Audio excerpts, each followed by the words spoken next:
बदलापूर पश्चिमेच्या वडवली स्मशानभूमीत उभारण्यात आलेल्या बायोगॅस प्रकल्पात मोठा भ्रष्टाचार झाल्याचा आरोप भाजपचे ठाणे जिल्हा महामंत्री आणि माजी नगरसेवक संभाजी शिंदे यांनी केलाय। या प्रकल्पातून एकही युनिट वीज निर्मिती झालेली नसतानाही पालिकेकडून ठेकेदाराला लाखो रुपयांची बिलं अदा करण्यात आली आहेत। याची चौकशी करून ठेकेदार तसेच दोषी अधिकाऱ्यांवर कडक कारवाई करण्याची मागणी शिंदे यांनी केली आहे।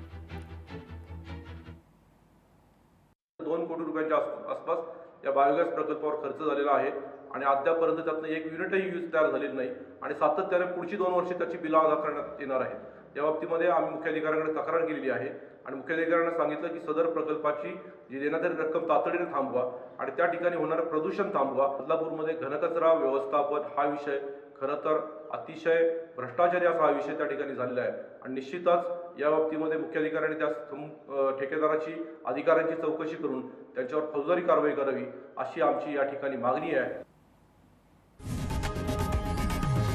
लोकशाही मराठी ऐका, पहा, जागरूक रहा।